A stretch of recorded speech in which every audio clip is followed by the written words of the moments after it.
Ladies and gentlemen, what is going on? It is your boy Persona, gaming with Persona, host of When Persona Speaks, and we are back with another stream. How y'all feeling today, man? How y'all feeling? How y'all doing? Why is the chat? Is the chat? Yeah, chat should be there. I don't know why the chat not there. Uh-oh. Oh, there we go. How y'all feeling today, man? How y'all feeling? How y'all feel, man? Listen. Some change. As you guys can see, things are a little different. As you guys can see, things are a little different. Man, yo, I couldn't get out of work, man. They had me in this. I was in a meeting, and it was just, man.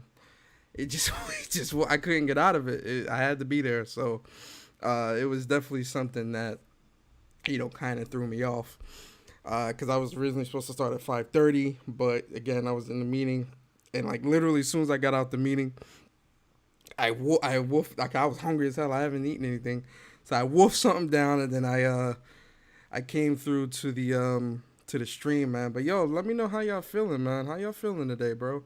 How's everyone feeling? Yo, Baruto, what's good, man? Appreciate you coming through. Enzo, Machiavelli, appreciate you coming through. Josh Sauls, appreciate you coming through. Early Bird, Super Milk in the building, appreciate you coming through. Andrew Wilkins in the building. What is going on? How are you feeling, guys?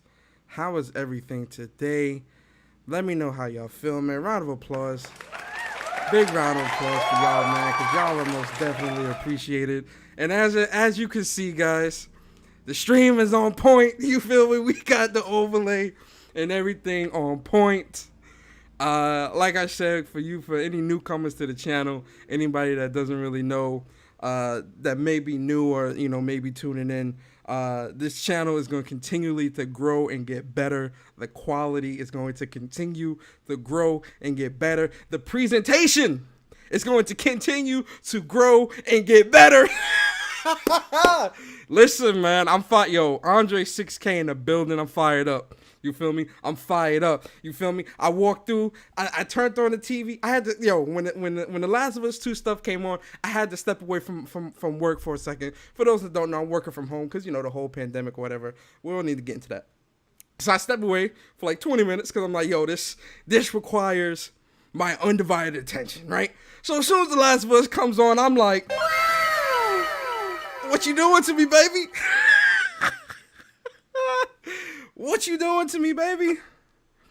But yo, guys, let me know how the quality is. Let me know how the stream is, guys. How do I sound? Am I too loud, too low? Let me know before we get into this gameplay breakdown and really talk about this and really break it down. Let me know how you guys feeling, man. Yo, let me get 6K. Andre 6K, let's make you moderator. You are moderator. Play the leaks. Nah, man, no leaks around here, bro. Sorry, man. Yo, Chris Righteous, let me make you a moderator as well. Yo, make sure y'all keep the chat cool. You feel me? No craziness. Yeah, man. But yo, man, I'm hyped. I'm hyped, guys. I'm excited. And like I said, guys, before we get into The Last of Us, which is what we all here for, I just wanted to let you guys know I really like this overlay. This overlay is fire. Like I said, the quality on the channel is going to continue to get better. The sound, everything is going to continue to get better. Everything is just gonna get better. We're gonna grow. We're gonna grow together, guys. You feel me? We're going to grow together. Trust and believe. And like I said, man, I'm sorry. I'm really loving this overlay. But I hope you guys will get Chris Righteous, Mr. Stealth himself in the building. We got the heavy hitters in the building, guys. We got top quality in the building, man. Top flight security in the building. So like I said, guys, we're going to talk about this Last of Us 2. We're going to watch it together. We're going to break it down. We're going to have some fun doing so. We're going to really get down to the nitty gritty. You feel me? This gameplay was definitely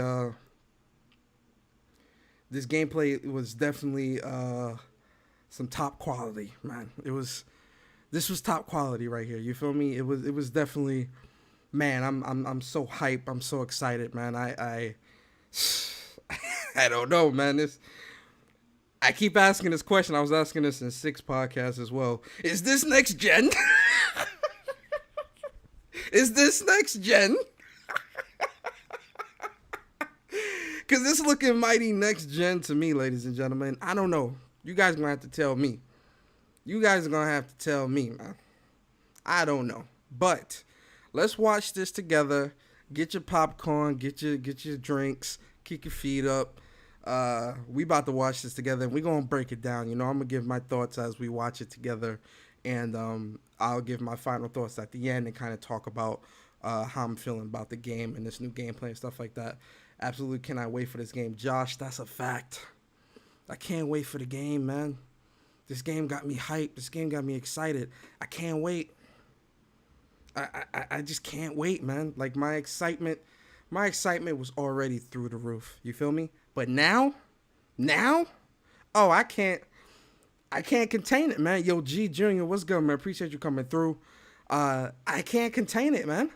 Like, I was hyped before, but now it's like, whoa, I'm through the roof excited, man. Like, I can't wait. I seriously can't wait. And just like Final Fantasy VII, when this game comes out, I'm going to be MIA for like a week or so. You feel me? We going to be on the hush for a little bit. You feel me? But let's watch this gameplay. And we're going to talk about it as we watch, guys. Full display.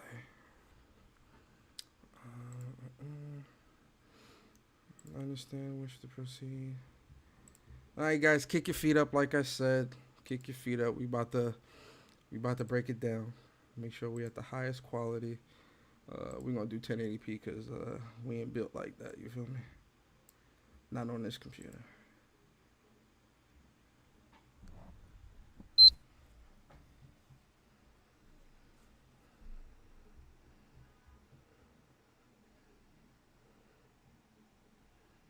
Here we go.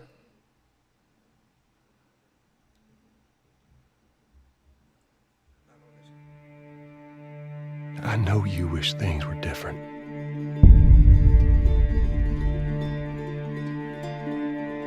Starting off with the story trailer. Got to get us hype. I respect it.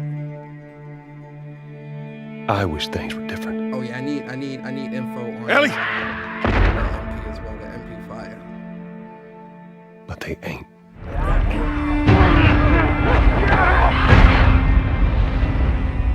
Please stop! This trailer still gets me hyped, man. This trailer, to this day, this trailer gets me so hyped. I've watched this trailer quite a few times. I'm leaving tomorrow.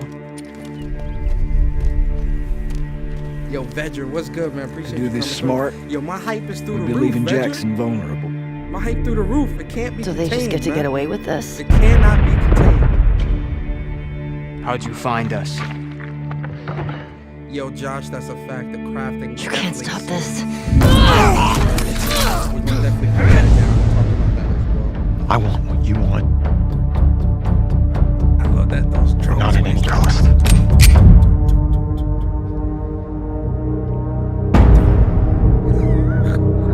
I can't wait for this game. I really hope you make it.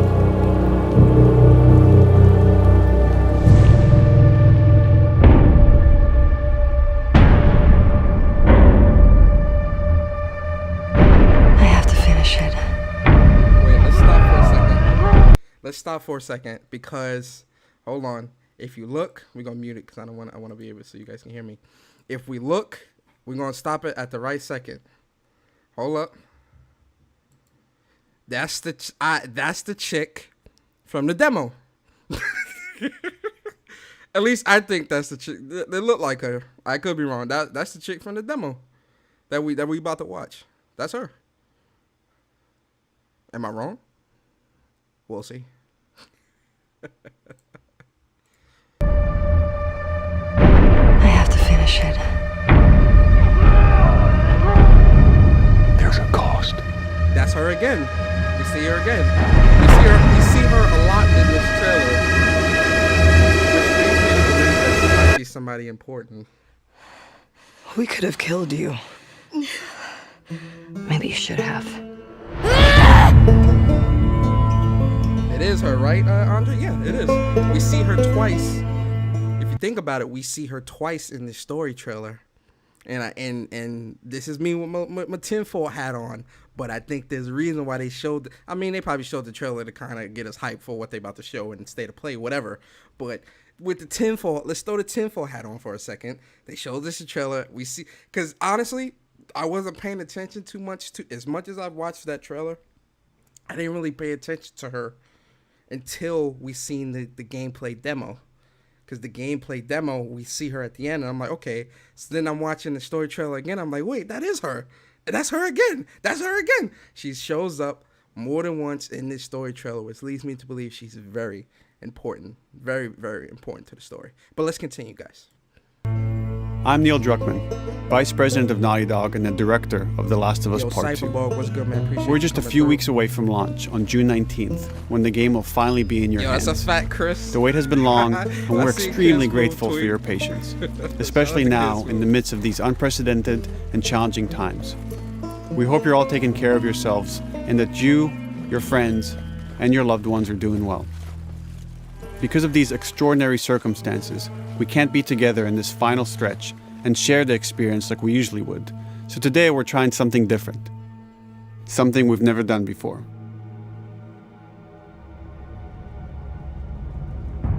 Over the next 20 minutes or so, we're going to give you an in-depth look into what awaits you in The Last of Us Part 2, including new details about the gameplay experience and story.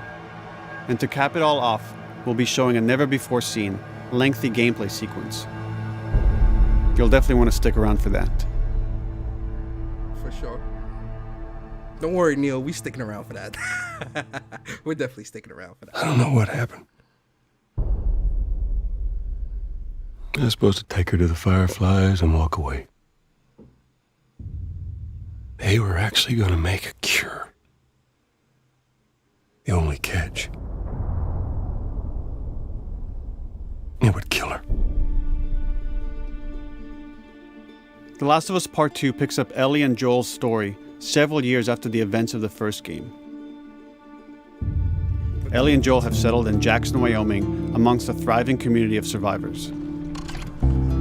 With the threats of the world kept outside the town's walls, Jackson has been able to find relative peace and even stability. Ellie is now 19, lives on her own, and has been able to forge lasting relationships within the community.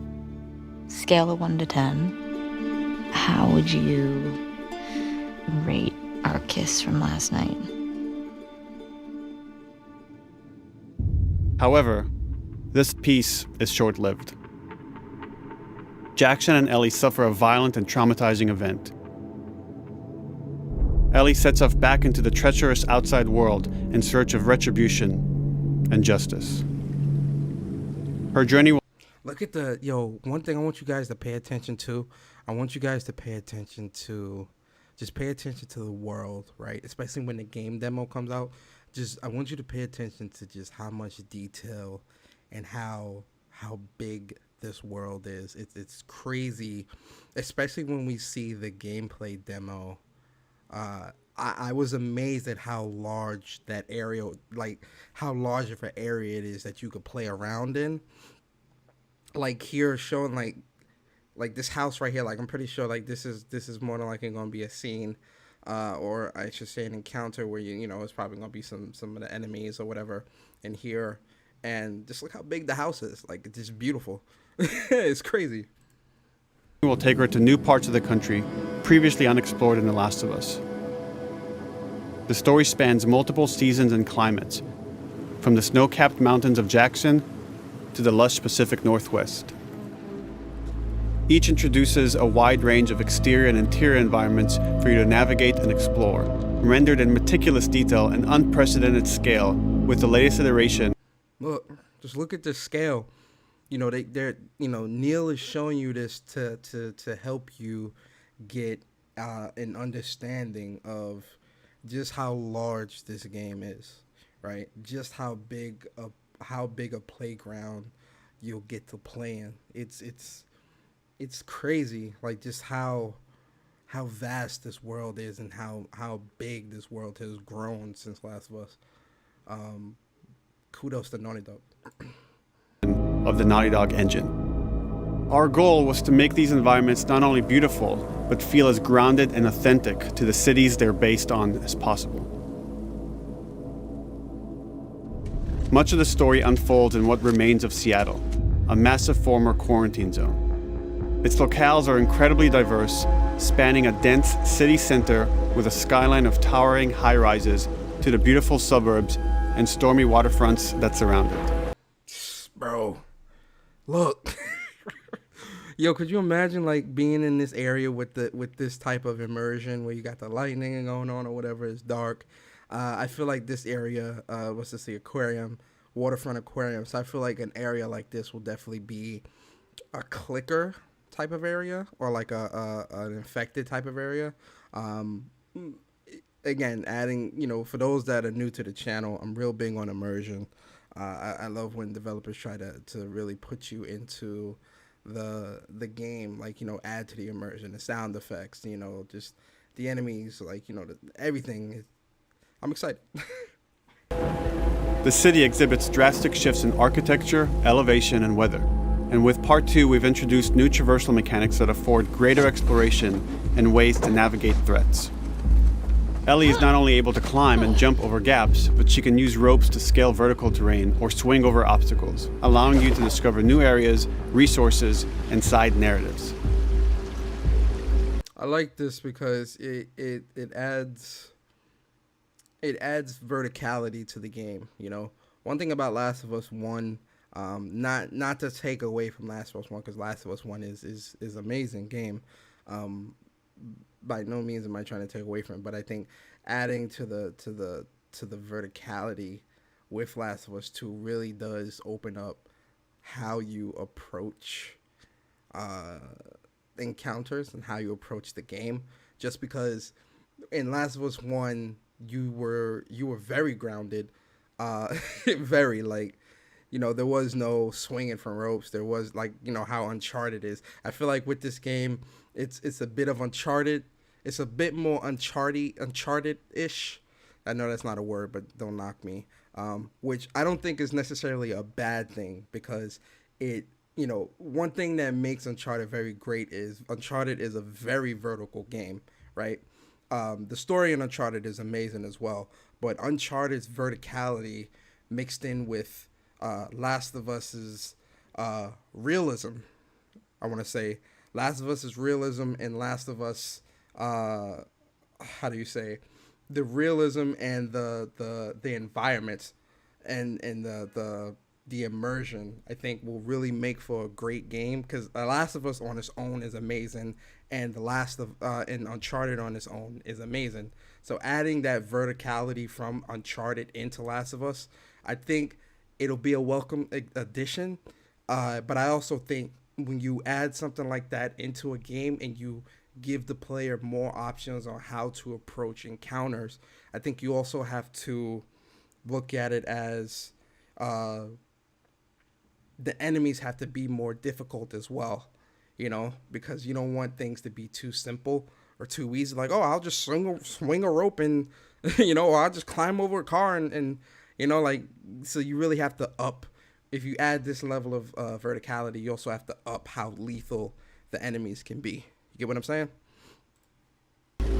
These more open environments also create new strategic considerations in combat, whether it's to get the jump on enemies or bypass them entirely. Oh yeah, that's a fact, Andre 6K. You see what I mean? The Last of Us Part 2 features, like right here, when you look at, whether it's to get the jump on enemies or bypass them entirely.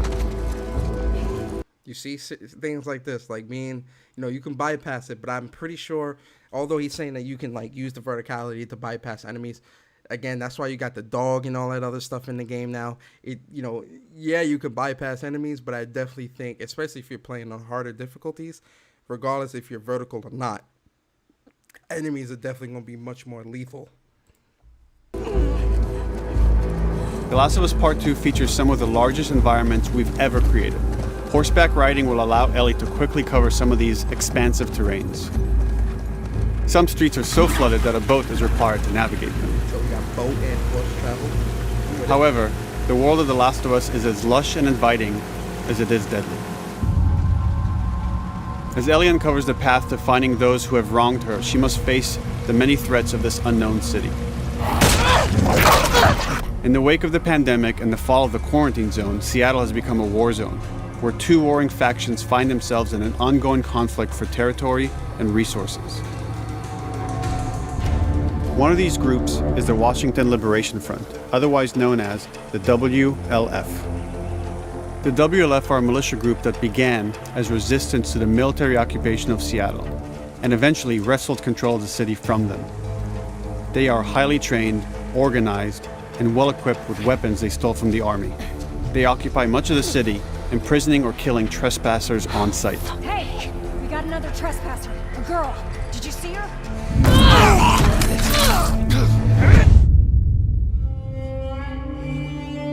On the other side of this bloody conflict is a group of religious zealots called the Seraphites, or Scars, defined by the self-inflicted deep cuts that they bear across their faces. Like the WLF, they're deeply tribalistic and territorial. They're known for being stealthy, using overgrowth as cover. One thing about the Scars, you notice how he said the Scars are more stealthy and using cover and stuff like that. I think these enemies are going to give Ellie, like, not saying that the WLF is not going to give her problems. I think, especially, again, if you're playing on harder difficulties, I definitely feel like the WLF, them being more militarized, the way you approach them is definitely going to have to be very strategic. But I think when you going up against the Scars, right, them being stealthy as well, right? So I would assume that if they're stealthy as well, and they, hiding in tall grass and things like that, kind of like what you're doing, you're definitely going to see a lot more sneak attacks. Or, again, going back to the verticality. So if someone's hiding in tall grass, where would you go to see if someone's in tall grass? You would go to the roof. You hide on the roof. You go up on the roof. You look and you would see, oh, shoot, someone's in the tall grass. Let me get behind them and sneak attack them and then take that position in the tall grass. You feel me? That's why I like that them adding the verticality, it gives them more options to play with when it comes to how enemies behave. You feel me? It's not just, oh, he's here, oh, he's there. It's not just one static enemy type. In terms of the humans, now you can really play around with different things, which I like. So shout out to Naughty Dog again. And they use more silent weapons like bows and arrows. Clip her wings.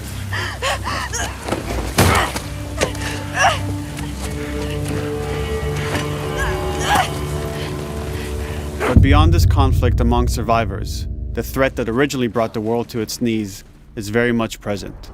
Every human is in danger of falling victim to the infected. There are the recently infected runners, who are more numerous and aggressive in this game.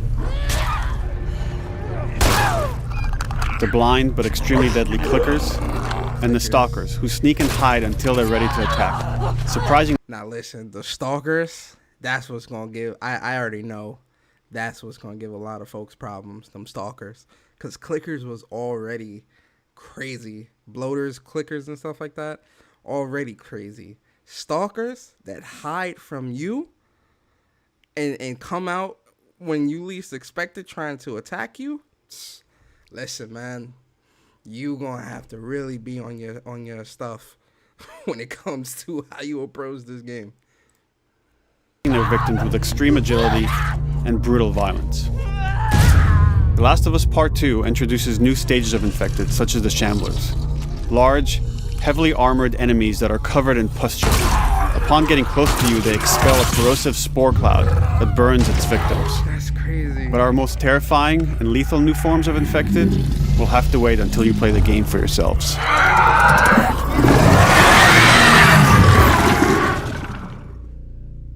Overcoming these threats will require careful consideration of how you approach every combat encounter and how you leverage Ellie's unique skills, equipment, and the environment to your advantage. Let's get in there. The WLF patrol the streets of Seattle with guard dogs, which are capable of detecting and following you, even while in cover. You think this guy's connected to the They can pick up your scent and alert their handlers to your presence. Listen mode will reveal your scent trail. So Now, this is one thing. Hold on. keep moving. Now, this is one thing. Listen mode in this game is going to be so important because the guard dogs, right? They're going to be on your ass. Listen, there is no hiding, waiting for an enemy to walk past and then grab him and kill him. No, ladies and gentlemen. We don't do that anymore. There is none of that. The guard dogs is definitely going to keep you on your toes, especially if you're trying to like stealth your way through. The guard dog's going to keep you on your toes. And if you approach an area with guard dogs are most definitely priority. That's a fact.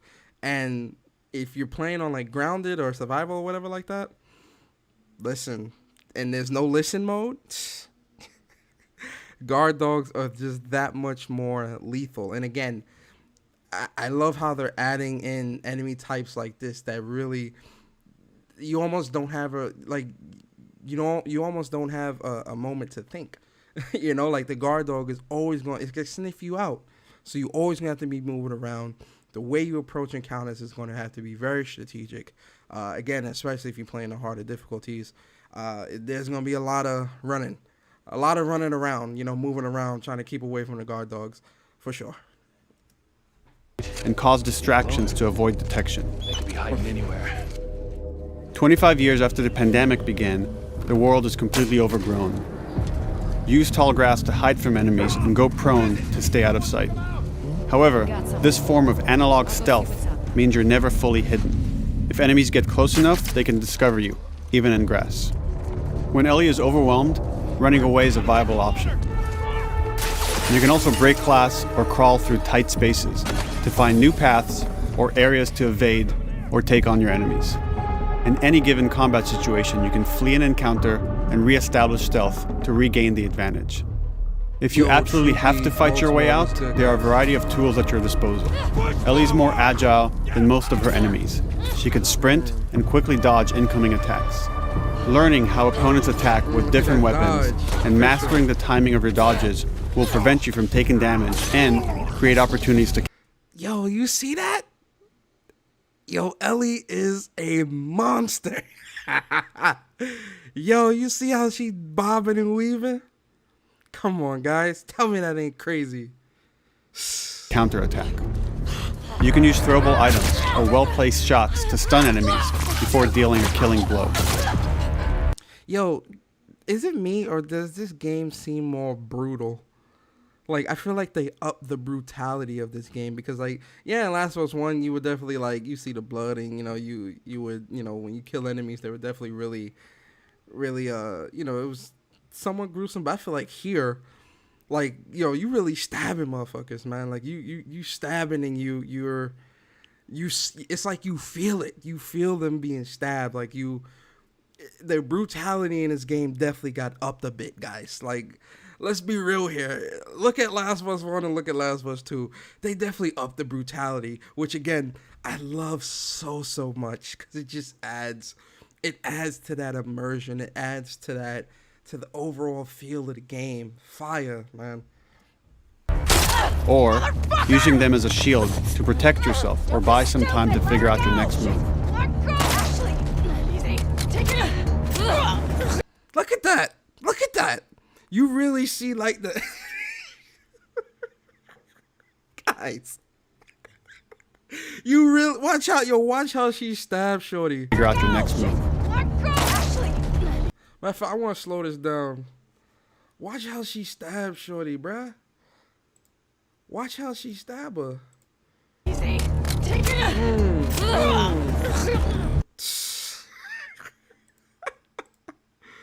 Yo, talk about crazy. Ellie isn't always alone on her journey. allies will take part in helping you navigate the environments, spot enemies, and meaningfully help you in combat encounters. I like this ally aspect. You feel me? Like, you know, when it was Ellie and Joel in Last of Us 1, you knew that Ellie would always come through with the save. Like, she would throw some motherfucker, come here. Like she would come through. I feel like that's gonna be the same thing here. My only thing with the ally is I only hope that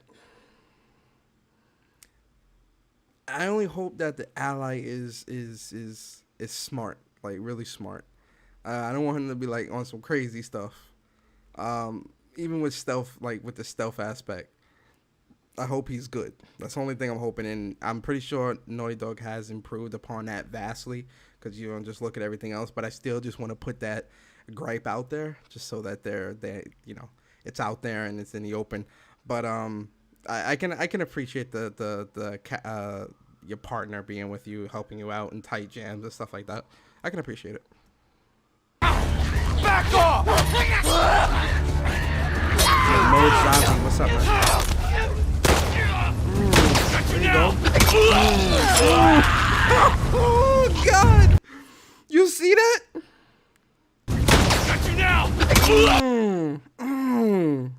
You see that? The brutality. Yo, that's in his stomach. That's in his. Yo, he's done. He's done.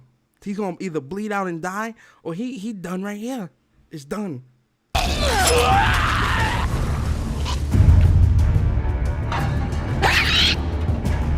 That's a fact. That's a fact. Joe. Between the human survivors and the roaming infected, there will be times where multiple threats are present, creating new strategic considerations and opportunities. You can choose whether to attack these opponents separately and directly, or find ways to pit them against each other.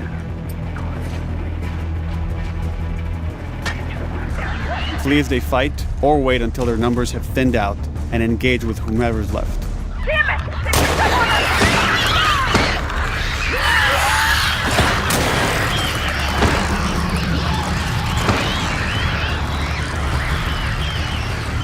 I like how you can use the infected as like, and have them kind of fight like the WLF or the Scars. I like that. It's definitely a welcomed addition. I wonder how often you'll be able to utilize this type of, I don't want to call it an ability, but utilize this type of environmental trap, for lack of a better term. I'm curious how often you'd be able to do that. I like it though. It's pretty dope.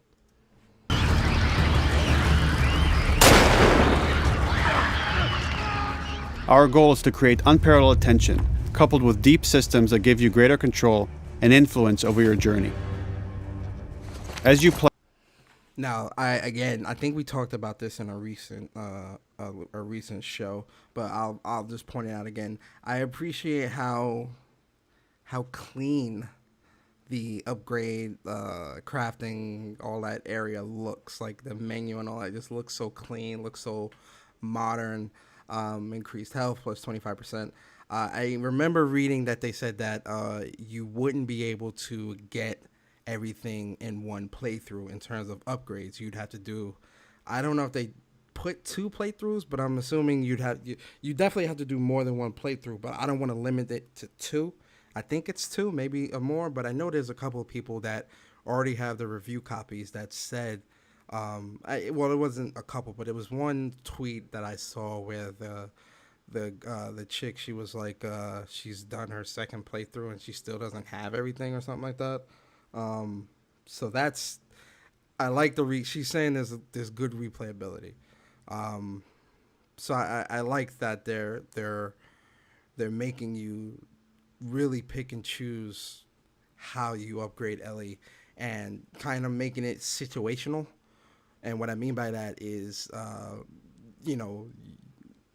thing that everyone's going to try to max out first, at least for me, is definitely the health.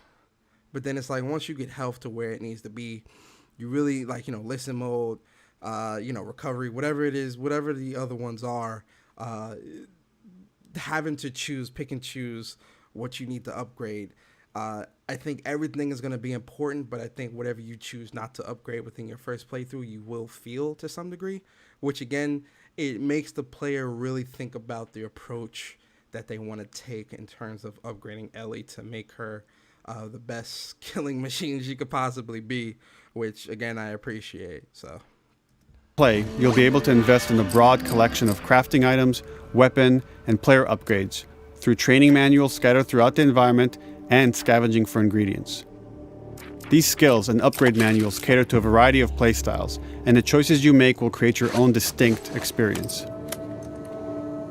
We also wanted to extend that agency and personalization to your weapons through our new workbench system.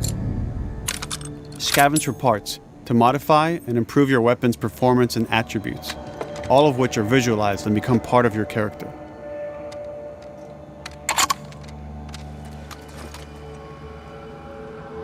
I like the realism of the workbench. I like how they went with that. How they did that. Survival will also require using the parts and ingredients that you'll find in the environment, which can be crafted into a wide range of defensive and offensive items, like proximity mines, explosive arrows, pistol suppressors, and more. The explosive arrows. That's definitely one I think I'm definitely going to be using quite a bit. Just because it's explosive arrows. How can you not use that? Watch, you're going to see it right here. She's going to shoot the explosive arrows. It's going to look so amazing. You see the, so like you see everything here. We got the arrow, again, different arrow, different arrow types now, which is, again, something that, welcome addition. You got the sniper, I don't call it a sniper, but like an assault rifle.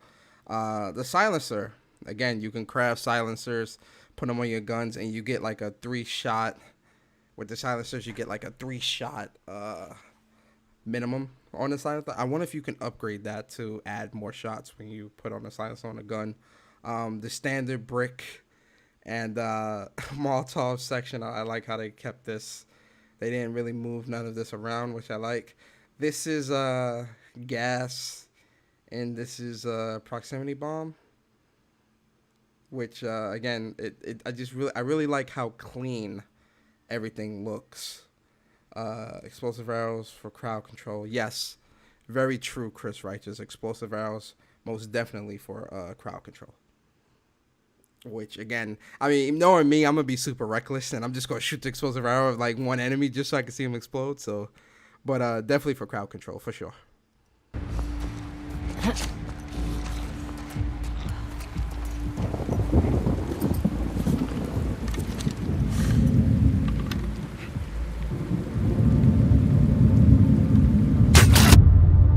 Psst, look at that, man. All of these gameplay systems are meant to immerse you in the world and make you feel in lockstep with Ellie's emotional journey.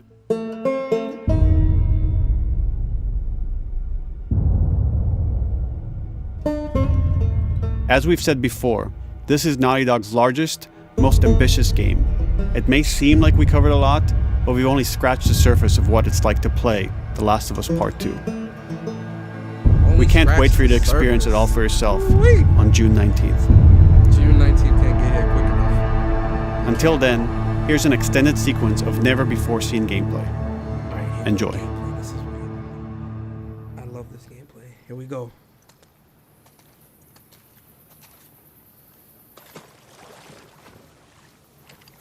I like the little water echo that happens when her feet touch the water.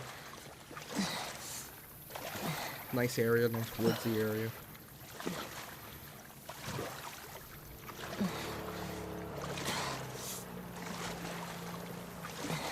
Did you find her yet? Shit. Escape while no one was looking. We're searching the area, just in case she's still around. Isaac's not happy about it. No shit. Escape. What the fuck are they talking about?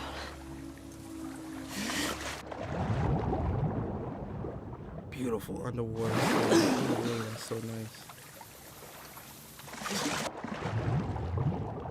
Look how beautiful that looks underwater.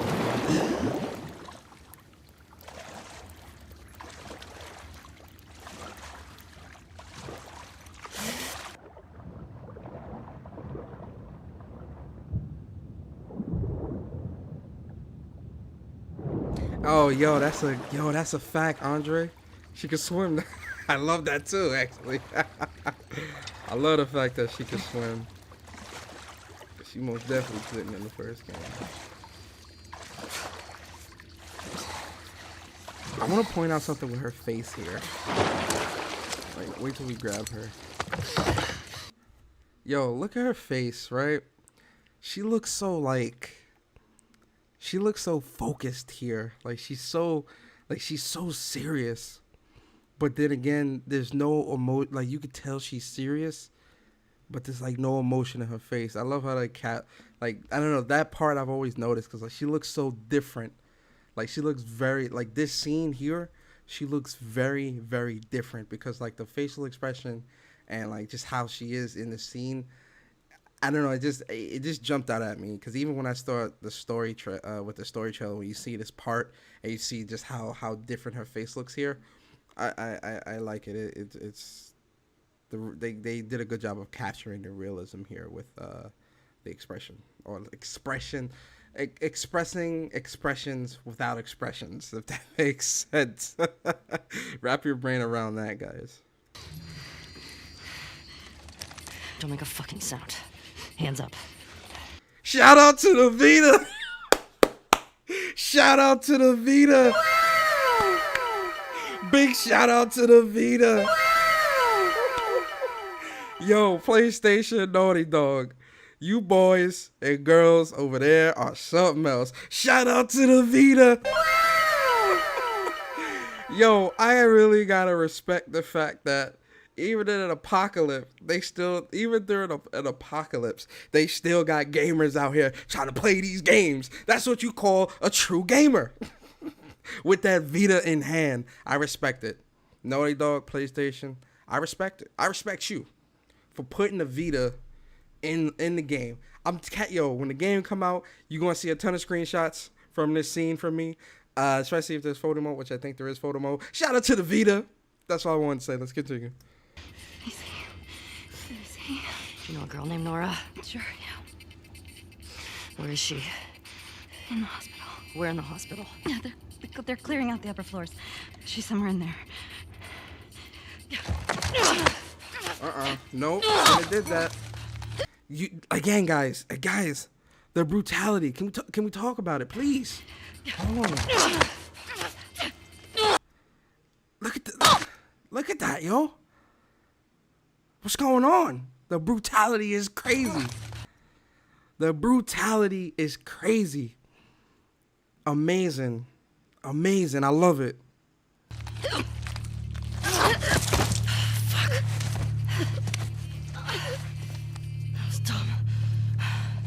The last Vita owner, right, of the apocalypse died. I wonder, yo, Chris, that's funny. I wonder if that's significant or something.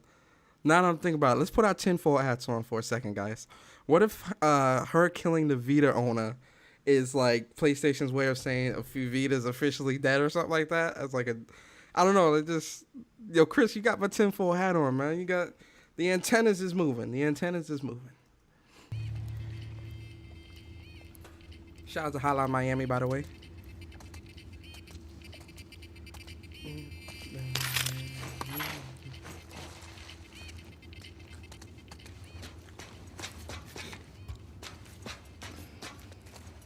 Boat's away.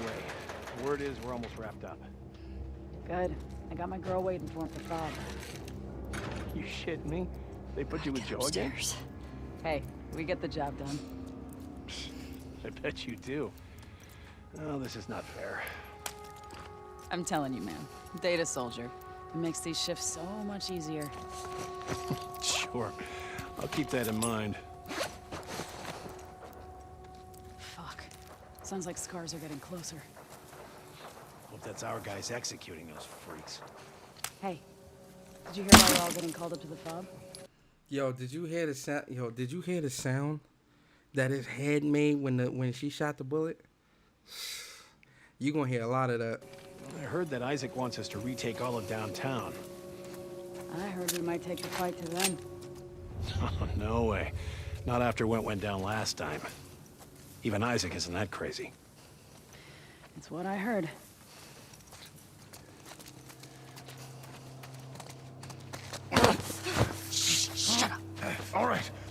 down.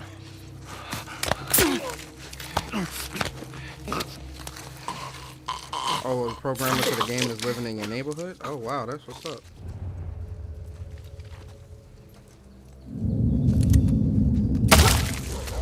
Look at that. Look, you hear the juices in her head. Yo, you hear the juices in her head. Yo. I love it. Sticky tape from that way.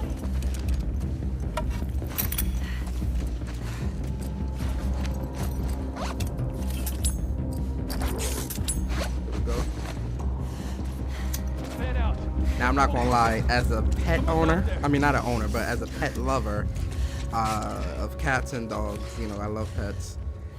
This scene was definitely a little, I was like, damn. I'm surprised that, you know what's funny? I'm surprised they actually showed this too in the gameplay. I'm surprised. Because PETA and the dog lovers, I know they weren't happy when they see that. Yo! Yo! I'm not gonna lie, when I first seen that, I was a little, my heart kind of jumped a little bit. 'Cause I was like, damn, that's brutal.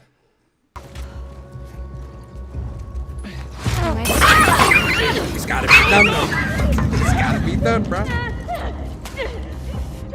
Oh yeah, that dog sound hurt a lot. That dog sound definitely hurt a lot. It's like, oh man, it's gotta be done though, man. You're just a casualty of war. That's all it is, man. Casualty of war.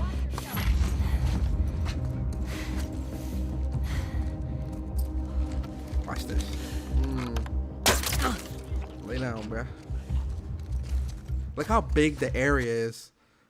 Look how big this area is. Look how much playground you got to play with in these encounters. Again, I love the openness that of this game. Like, it's really gonna like really get you to dive deep.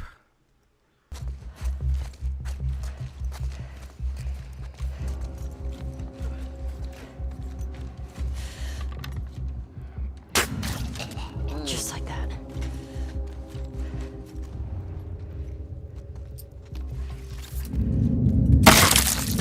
You hear it, yo guys, do you hear the juices in the head? Let's play that back. I'm telling you, man, these headshots sound so, you hear the crunch. Listen. Oh god, man. I got my headphones on, so I really hear it. Crazy.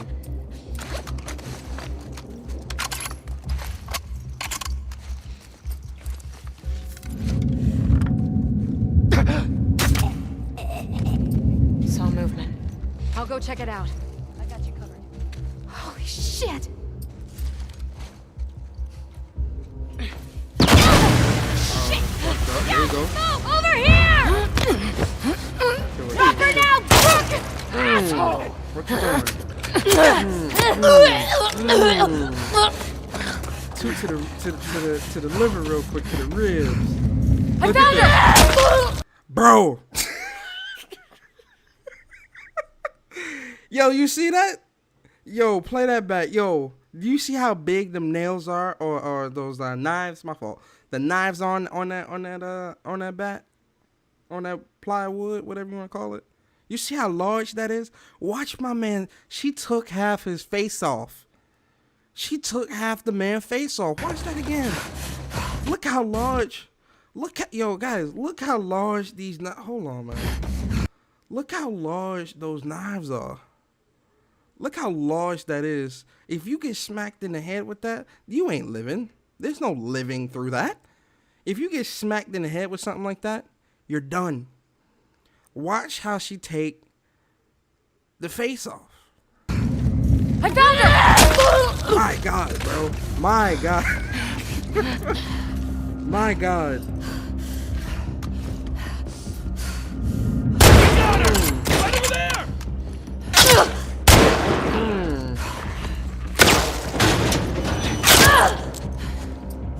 Gotta get him out the way. Very nice. Very nice headshot.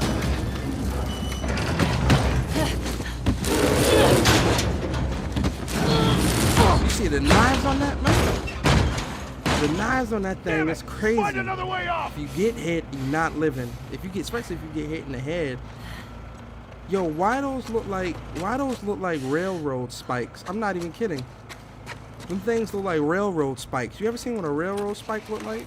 Those things are huge. Not spikes, nails. Do they call them spikes or nails? You know the nails that they use to drill in the nail in the You, Nora?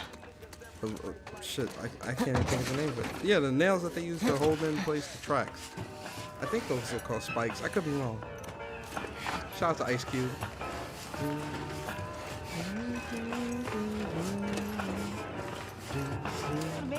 I love how they had this playing.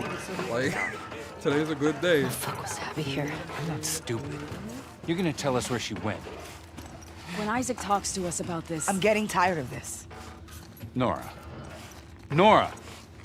I'm not going down for her, man.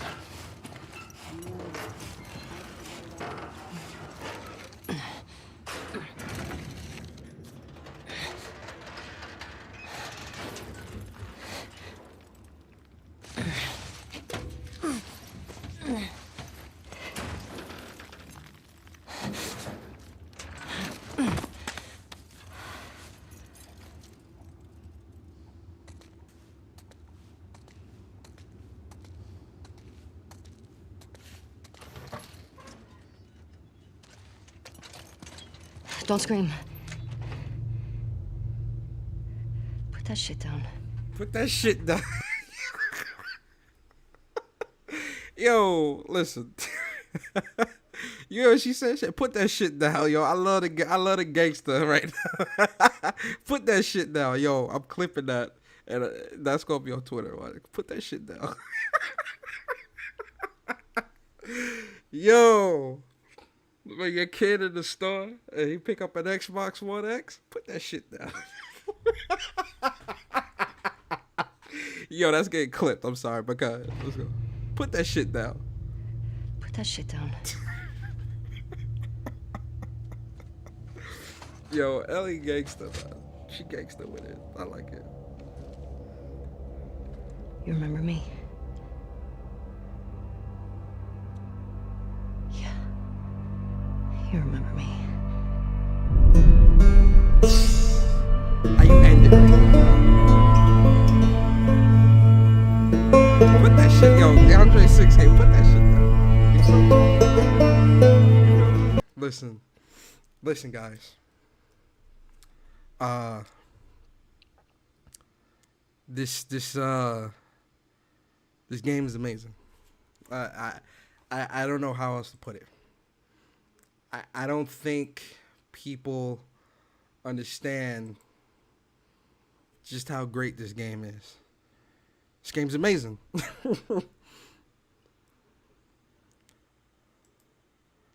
I really do like how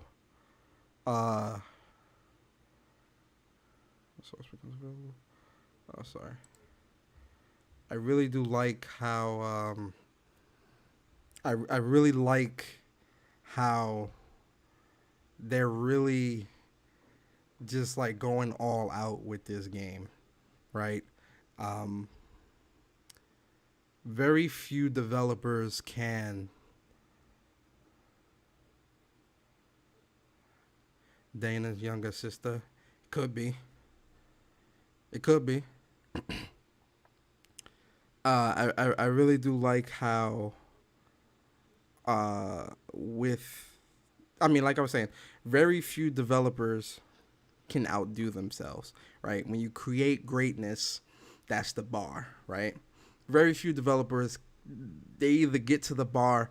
Not everyone can kind of surpass that greatness bar that they kind of set for themselves. Naughty Dog is one of those developers that continually push the bar. You know, they set the bar, and then they keep pushing it up and up and up and up and up. Straight up.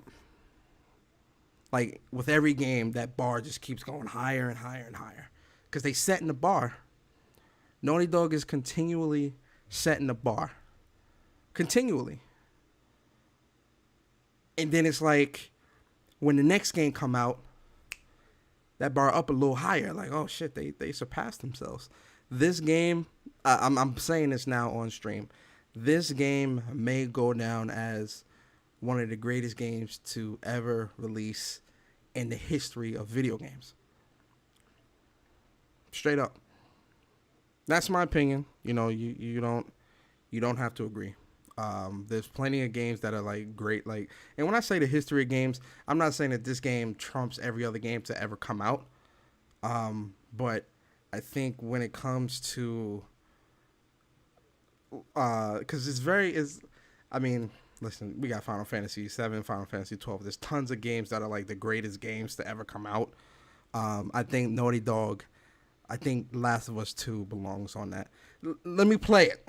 I'm getting a little ahead of myself. Let me play it, but I'm saying like this, based off what I see, right, with this gameplay, and what they're talking about, and what they're showing, based off what I'm seeing right now, this game will go down as one of the greatest games ever created. Obviously, I'm hyped for the game, so that plays into it. When it comes to Game of the Year, I feel like this game's going to be on that list. Final Fantasy 7 Remake is going to be on that list. Ghost of Tsushima is going to be on that list. Now, Ghost of Tsushima has some big boots to fill. You feel me? Hear me out. Ghost of Tsushima, I love Sucker Punch. I love them so much. I love all the Infamous games. The Infamous games are amazing. Sucker Punch is always on point with the games that they create. Ghost of Tsushima definitely looks like a game. I don't want to say the game is outside of their realm, but it looks like they're taking on something new. You feel me? Oh no, Uncharted. Yo, listen, I have a very special place in my heart for Uncharted. Uncharted is amazing. When it comes to story, Uncharted 4, the multiplayer, the story, all that stuff is top notch, 10 out of 10. That is another game that's great, really, really great, and it's amazing, and I love how they tied up the story. Uncharted is definitely amazing. Don't think I'm taking away from that. But I think with what they're doing here with The Last of Us Part 2, I think we're going a step further than Uncharted, and here's why. Uncharted is like an Indiana Jones game, right? And again, I love Uncharted. I love the multiplayer. I love the story. I love all the characters. That's one of my favorite games of all time as well. Uncharted is very, adventurous. You learn about Nathan Drake, and you learn about his brother, and you see the story from the beginning with him and Sully and Elena and Chloe and the different enemies. I mean, one of my favorite enemies from Naughty Dog is Lazarevich from Uncharted 2. He was definitely like my favorite in terms of the antagonist, but also in terms of whenever I used to play the multiplayer for Uncharted, whenever I was the enemy, I was always Lazarevich. Even in Uncharted 4, your boy is Lazarevich. You feel me? Lazarevich is definitely the favorite. But I think when you look at Last of Us, right? Last of Us 2. I'm only speaking on Last of Us Part 2. When you look at Last of Us Part 2, Last of Us Part 2 is on another level when it comes to what the experience that they're trying to provide here, because it embodies a little bit of Uncharted as well. You feel me? It gives you that adventuristic feel with you being able to, traverse, you swinging off ropes and all that. You kind of get that Uncharted feel as well, but you're still, it's based in the realism of Last of Us. It's based in that apocalyptic world of Last of Us. And Last of Us does such a good job of captivating a very emotional story with very emotional characters that hold and carry such a heavy weight and burden through the adventure. When you're going through the adventure of Uncharted, it's more of a how do I say? Uncharted is very lighthearted, right? And what do I mean? So I'll use Uncharted 4. Even when Elena found out that Drake was lying. Remember when him, Sully, and his brother Sam were coming back from I forgot what area they were in. Oh, they discovered some new information about the treasure they were chasing, right? Even when they went back into the room and Elena was there and she found out Drake was lying and stuff like that, that was a very deep emotional moment, right? You felt that within the characters. In the beginning of the game, when it's you and Elena and he's living his happy-go-lucky married life or whatever, then you're in the attic and you're looking at like all the old school treasures and stuff and pictures from like back in the old games and stuff like that. Those moments are those are very great moments. Or even when he found out that his brother died or could have died, but he really didn't die and he was double-crossing him and stuff like that. All those moments are great. But those moments, to me, feel lighthearted when you compare it to the Last of Us moments. You feel me? When Joel's daughter died in the very beginning of the game, that moment in itself, it trumps. It affects you in a different way as a gamer, as a person. You know, it's not, nothing's lighthearted about that. Everything about that is very, very serious. Nothing about that is lighthearted. So, you know, it affects you in a different way. Because if, you know, God forbid, you know, if I don't know how many of you have kids, but if you had a kid and your kid got killed because some soldier was ordered to do so, yo, you'd be livid. You know, like that shit would, like that stuff would really affect you, you know? So I think what Last of Us is trying to provide in terms of experiences is definitely on another level, not to take away from Uncharted's experience. But when you couple in Uncharted's experiences with, when you couple in the Uncharted's verticality and traversal with the Last of Us's experience and grounded realism, yo, you make it for a monster of a game. We're talking a monster of a game. It's a monster. Like, this game is going to be a monster, guys. I like the survival elements in The Last of Us than Uncharted. Exactly, Chris. As do I. What did True Bleed say? The Last of Us is just on a whole new level. That's a fact. Vedger said, nothing has been left to chance. That's a fact. Yo, all I need is a glass of that 4K water. Make that infected water. Thank you. Chris Rice says, I'm excited for Last of Us 2, but I'm more excited for Ghost of Tsushima. Seriously, Chris? You more excited for... I mean, fair enough. But you more excited for Ghost of Tsushima? Game with Persona, who do you think is the girl on the ground with arrows in... girl on the ground with arrows in her.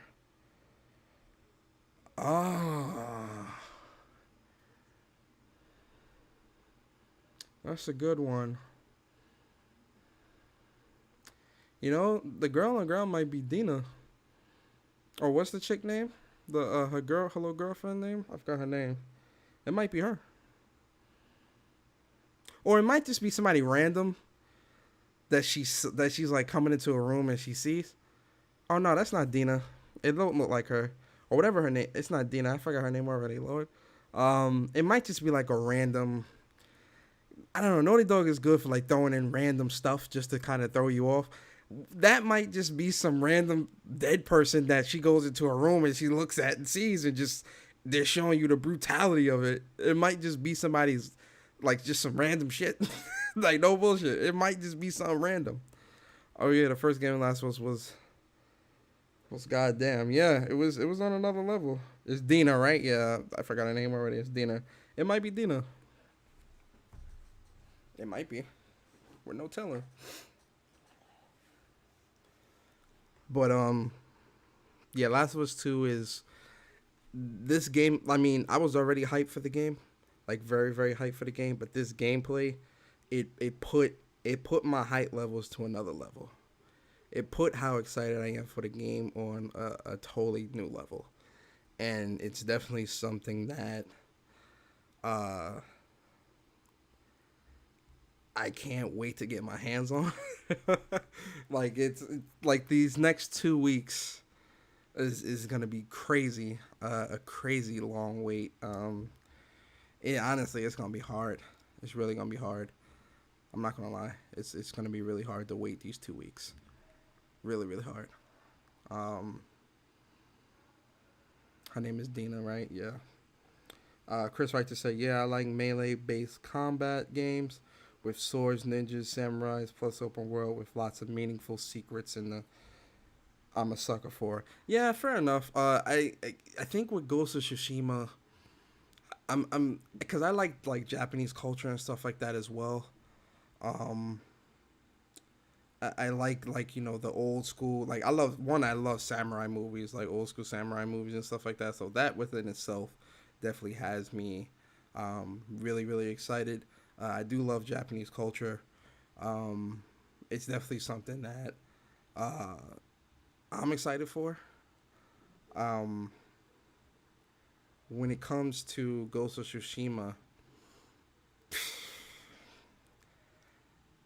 I don't know, man. I think for me, Last of Us just edges it out just a little bit more for me. Like, both games are amazing, and both games are gonna be bought. The collector's editions is bought. They both will be platinum. All that greatness, like, for sure. But I don't know, just Last of Us Part 2, it just ever so slightly, it edges it out in terms of greatness for me, of like how excited I am. I don't know. It's just Last of Us is I don't know, man. Like, it just the emotions in this game is just so high, man, and everything that surrounded it with all the negativity and all that stuff, man. I really want to get my hands on this game and see what it's about for myself. Ghost of Tsushima is the game that we know is going to be great. We know Last of Us 2 is going to be great as well, but I think in terms of The Last of Us, it's just, it had, you know what it is? Last of Us, you know what it is? Here's the perfect way to put it. Last of Us has seniority. Straight up. You ever work at your job and so imagine two people have, say you at your job, right? And you ask your boss for the week for a couple of days off. You try to put in time for vacation, right? And then another one of your coworkers trying to put in time for vacation at the same time. The way they fix that is who has seniority. So if you've been at the company a year or two longer than the other person that's asking for the days off, you're going to get the days off because why? You have seniority. I think with The Last of Us, again, it's the seniority. Like, we have a lot of history with this game. So I think with Last of Us 2, there's a lot more riding on it, and there's a lot more people that are excited about the game, and they really just they want to get their hands on that. With Ghost of Tsushima, it's a brand new IP, and again, as great as Sucker Punch is, this is a brand new IP. So because it's a brand new IP, you really, you have to kind of, it has to prove itself, almost. Yo, Jay Barry in the building. Shout out to my boy Jay Barry. That's my bro, man. Big shout out to Jay Barry, man. How you doing, brother? How you feeling today, man? Check out the overlay, Barry. How you? What you think, man? So I think that's what it is. Ghost of Tsushima is a great game. It looks great. It looks very fun. It looks like a true stealth game, which again is really great. But I think the fact that it's brand new, it kind of has to prove itself a little bit. You feel me? Yo, Link in the building. Link, what's going on, bro? How you feeling today, man? Vedra says The Last of Us 2 must be 100 out of 100 GOTY, and GOTY, like everything I've seen this far, hits their max potential. Nothing has been left to a chance of fail, not even the smallest detail. You're absolutely right, Vedra. You're absolutely right. You're absolutely right, Vedra. It's definitely in the realm. It's definitely in the realm of this is naughty. This is perfection. You feel me? Like that's the easiest way I can put it. This is perfection of the highest order from Naughty Dog.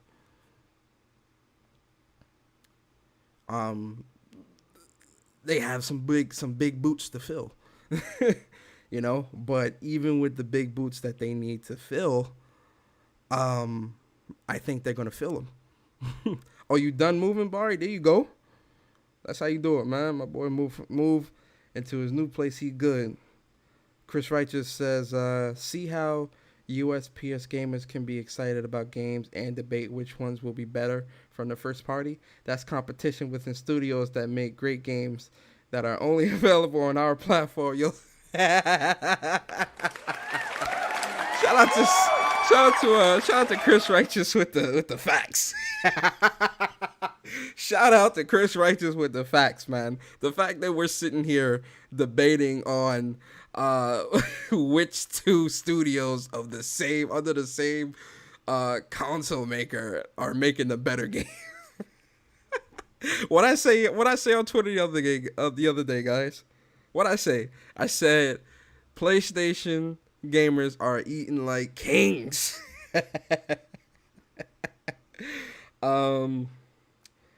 What did Enzo says I'm more hyped for Ghost of Tsushima, but only by a fraction though.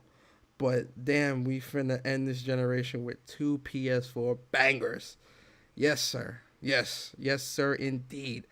Baruto the Demon says, Persona, you never know if Ghost of Tsushima gonna win or not because Sekiro won and it was a new IP too. Fair enough, Baruto. You know what it is though? This is Last of Us, and everyone loves The Last of Us. Everybody loves The Last of Us. And this is why I say it's the seniority with Last of Us that I feel like is gonna win. But then again, what I'm also thinking about too is the negativity that surrounded Last of Us and Naughty Dog. I don't want to say it's gonna hurt it because, you know, it shouldn't, you know. But I was saying this on Twitter that I feel like, and again, reviews don't matter to me. Like, I never really use reviews to determine what games I'm gonna buy. If I'm interested in a game, I'm gonna pick it up. I don't care what console it's on or whatever.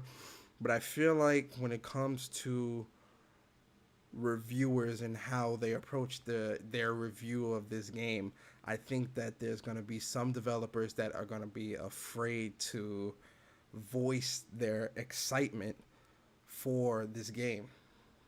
And the reason why I say that is because the negativity. Let's go back to Last of Us with the whole crunch situation, right? Where everybody was coming at them with that, like, oh, you know, we're crunching and, you know, working long hours and all this stuff where, you know, again, we're not going to go down that path, but, you know, what job that, you know, if you work hard, you got to work hard for things that you want, right? When deadlines need to be met, sometimes sacrifices got to be made. Sometimes you got to sacrifice a couple of hours. But anyway, we're not going to talk about that. But then you also look at the fact that there was no multiplayer, right? That also was something that people within the community were very vocal about. They were vocal about their disdain or disapproval of that, right? So that's another strike against them, right? The leaks, right? The leaks also were, you know, it threw a wrench into, like, you know, how they were trying to roll out this game. Not to mention the delay by a couple of weeks. People were unhappy about that. There's a lot of controversy that's surrounding this right now, and it's something to where when reviewers are reviewing this game, I feel like there's going to be some that are walking on eggshells because they may be afraid to voice their excitement or love for a game, because then if they do that, you're going to have people that's going to be like, oh, well, they're saying that because it's Naughty Dog, and they're saying that because, the game's got a female lead or whatever. You know how people are, right? But then if they voice their disapproval of the game, it can go the same way. Oh, they're the leaks or whatever. It's a lot of negativity within the community, and it's not. And it's more so them worried about the community's reaction towards the reviews as opposed to them how they truly feel about the game. It's so because even if they say it's good, it's them pandering. If they say it's bad, it's them like either way they go, it's them pandering. If they say it's good, they're pandering to Naughty Dog. If they say it's bad, they're pandering to the small subset of people that dislike the game because of a female lead, or whatever the case may be. So I think reviewers are in a very unique position when it comes to how they have to approach the review for this game. My only hope is that the people that do review the game and the ones that do have it now, because there's a lot of people on Twitter excited that they have the review copies. They're there's people talking about how blown away they are and things like that. But again, one thing I think you guys have to keep in mind for those that may follow reviews and things like that, or you use reviews to determine what you're going to buy. I think one thing you have to kind of keep in mind when it comes to not just this review, but any review, a lot of these people work for a company, right? And the company is whatever game media site or whatever that they're writing or reviewing for. You should never use reviews as the ultimate deciding factor for what it is you're going to buy. But I think if you are going to look at the reviews with this game, try to keep an open mind with everything and really try to approach whatever it is that you're reading, albeit good or bad. Try to understand why it is they feel the way they feel. That's if you care about reviews. I don't care about reviews. I'm going to look at the reviews just to kind of see, what people are saying. But my games are pre-ordered and bought and ready to play. Like, nothing's going to deter me from playing this game and experiencing this game for myself, right? But if there are people that are on the fence and waiting for reviews, just be careful of misinformation. Try not to let the negative Nancy's come out of the woodworks and kind of throw, a lot of negativity at you. To any reviewers that may miraculously be watching my channel, don't let anybody in the community be afraid, make you afraid of saying that you enjoy a game. You feel me? Everything isn't SJW trash like people like to say. All games of all calibers have the potential to be great. And it's ultimately your enjoyment. No one can take away your enjoyment of a game, regardless of how they feel.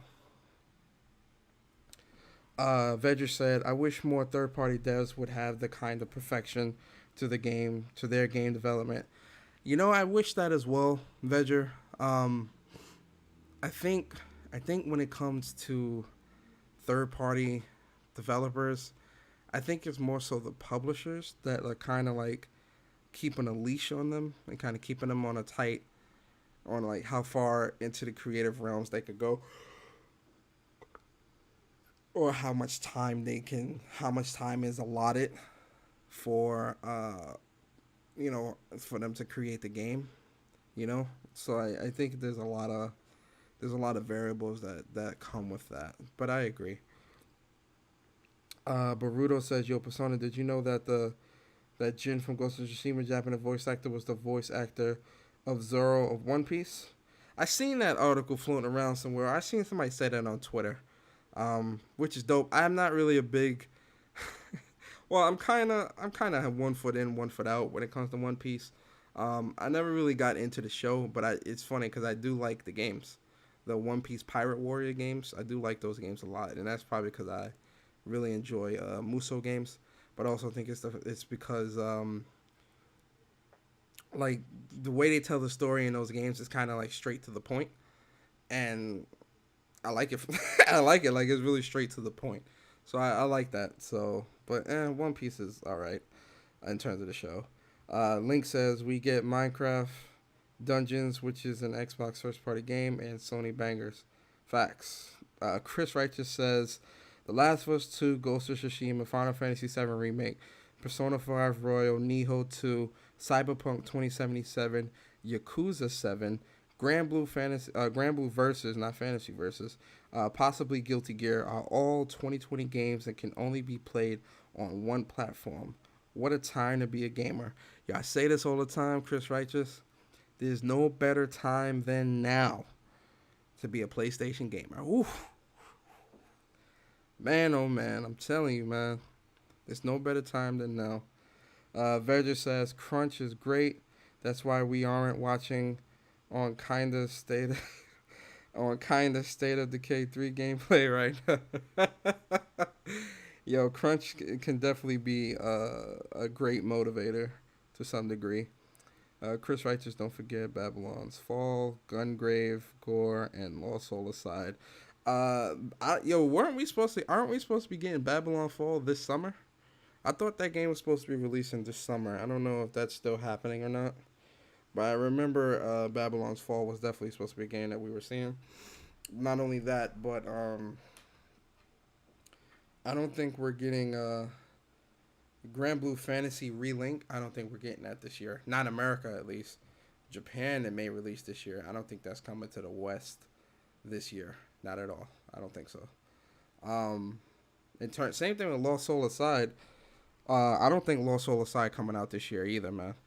Like, yo, I played Lost Soul Aside 3 years ago. I played the demo at a PlayStation Experience 3 years ago. I haven't heard nothing about that game since. I don't know if we're getting that this year. I hope we get it this year. I don't see Lost Soul Aside releasing this year. I'll be surprised though. But if it does release this year, it's a day one for sure. Because that game is, I love Lost Soul Aside. That game is really fun. But we'll see. What else? My backlog is killing me. Yeah, my backlog is. My backlog is definitely not fair, man. It's rough. Too much damn games. I don't see Babylon Fall coming this year. Yeah, I don't see that dropping this year, Chris. Not at all. I definitely don't see that dropping this year. That's a fact. No Babylon Fall. So, yo, is everyone buying this Last of Us 2? What's up, man? I know y'all buying it. I'm buying this for sure. It's a day one for sure. For sure. I'm pretty sure it's a day one for everybody here. I'm sure everyone in the chat is like, they said news coming soon about Lost Soul Aside. Listen, man, thank you for having me. I'm really glad to speak to you and stay safe, bro.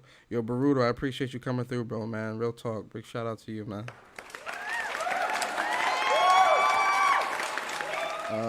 They said news is coming soon for Lost Soul Aside. I hope so, but I still don't see it coming out this year. We may get some new gameplay, may get a demo or something like that. I'd be surprised if it releases this year. If anything, we may see like some official gameplay, like an update on the game, see like some gameplay and stuff like that. But I definitely see a 2021 date on that game. Straight up. It just hit me about the PS Vita in The Last of Us 2 demo. Miami Hotline with throwing bottles and bricks. Oh shit, yeah, you're right. You're right about that. But yeah, guys, this has been the gameplay breakdown. There's still so much more. When is that? Is that tomorrow? Not tomorrow. Probably tomorrow or Friday. More than likely Friday. We're gonna talk about this PlayStation 5 magazine leak. The 36 PS5 games they had in the magazine. What is something? Oh, PS5 reveal. Supposedly the PS5 reveal is happening next week, June 3rd. Is that what Jason Schreier said? Yeah, that's what Jason Schreier said. You feel me? Shout out to Jason Schreier. or he speculated. I don't know if he speculated or he said, let me not give you guys bad information, because you know, guys, I do not like to do that. Let me go to the source, which is Jason Schreier, and give you guys the most accurate information, because you guys know that's how I am. I don't do misinformation. So give me a second. Okay. Yeah, so Jason Schreier, he says, scoop with at 66. I don't know what that is. But Sony is planning a PlayStation 5 game reveal event for next Wednesday, June 3rd. Gotta include the now standard caveat that plans can change abruptly during a pandemic, but this date is more firm than previous rumors. So that's straight from Jason Schreier himself. You feel me? Like I said, guys, I never want to give you guys misinformation. So I wanted to make sure that, you know, I give you guys the actual information for that. But this is what's being said. This is what's being floated around. If it is next Wednesday, I have to let you guys know now. I have to let you guys know now. Are you listening? Are you listening? Are you listening? You sure you're listening? Listen, if the PlayStation 5 reveal is next week, you guys better put your routers and your modems in the freezer, because the internet is going to be on fire. You hear what I say to you guys? The internet is going to be on fire if that PlayStation 5 reveal is next week. Oh, my Lord. Are you kidding me? I cannot wait. PS5 reveal next week. You know we talking about that. You know the live reactions is happening. Right. You know these things, right? You know what's happening. I'm really excited. If this is true, I said this today too. I said that PlayStation was more than likely going to be, they weren't going to say anything about the PS5, like in terms of like, you know, a reveal date for the event or whatever. I said that they weren't going to say anything until The Last of Us 2, until this state of play happened. I said that earlier today. So now that, you know, we got the gameplay out the way, we all are hype about that. I'm anticipating between tomorrow and Friday, they will kind of say, hey guys, so tune in next Wednesday for, you know, a special event, you know, or whatever. I think that's more than likely going to be happening. I hope so, at least. Then again, it might not happen at all. I hope it does, because I want the information in the games to be out there so that we can watch the games together and break that down, because I want to see the console. I want to see the games. Listen, guys,